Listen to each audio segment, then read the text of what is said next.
Yo, what is up guys? Welcome back to a brand new video, and today I am showing you how to play the new Mario and Luigi Brothership game on Citron, which is a new emulator. And yeah, you can get the nightly builds from their GitHub. You just click the Citron Windows x86 64 zip file, wow, and it will start downloading to your computer. And once you have the zip file, just right click it and click extract all. It will make a new folder, and in here you'll find citron.exe. Now open Citron. If this pops up, press more info and run it anyway, and it will give you this disclosure: educational use only, open source, homebrew, emulator that is intended for personal, educational, and research purposes only. Make sure to read this, but I'm gonna press OK. I've already read it. Now in here, double click to add your game folder. In my case, I named it Citron Games. Select the folder, and while we're at it, right click the folder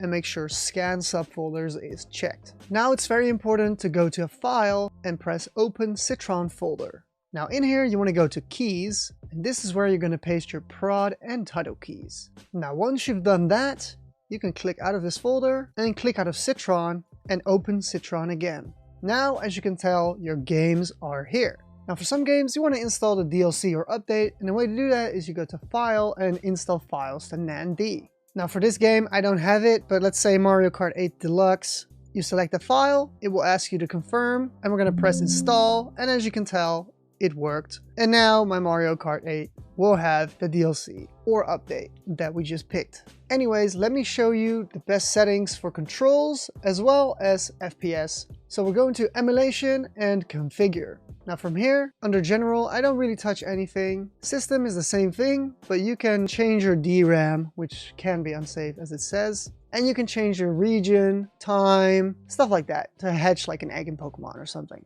Now you can have multiple profiles if you have multiple people on the same computer. Select the network, device, and more. Now I'm not going to mess with any of this right now. Under CPU, I'm going to keep it on auto as the safest option. Now, very important, under graphics, make sure API is Vulkan, and make sure your best graphics card is selected. Now, if you can't run Vulkan because you have Intel HD or some other thing, then try OpenGL. Now make sure these two are checked, and make sure this first option says GPU. Again, if you have Intel HD or something, try CPU asynchronous, and if that doesn't work, try CPU.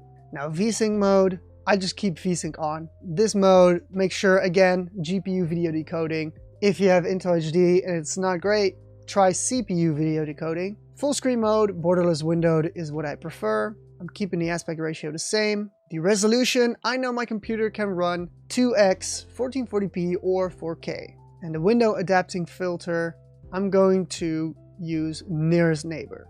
If you want the sharpest results, try the super resolution from AMD. And here you can change the super resolution sharpness, by the way, this slider. Now anti-aliasing, I'm going for SMAA, which is the best. And under advanced, I like to keep these settings the same. And in here there's some hacks that you can enable in a way to get better performance or to sync the frame rate to the video playback. So if you're running unlimited frames in game, when there's a cutscene, it doesn't go like crazy fast because of the high FPS. I don't need to touch any of these, so I'm not gonna. Now under audio, this is where you can check your volume. I'm gonna put it down a little bit. You can also change the output device, the engine, I'm not gonna mess with that, and other stuff. Now another important thing is the controls. Now, I like to choose the Pro controller. Under input device, I'm going to choose my Xbox One controller. And I have no profile. You can make a new profile here and name it.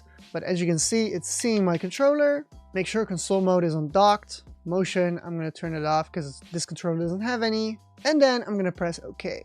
Now, as you can tell, the game works. So please leave a like, subscribe, and comment down below so people know this is real. It really helps out the channel. And make sure to join the Discord server if you have any questions or problems. And yeah, thank you guys for watching. Also check out my Twitch for some giveaway stuff. And yeah, peace out guys, have fun, bye.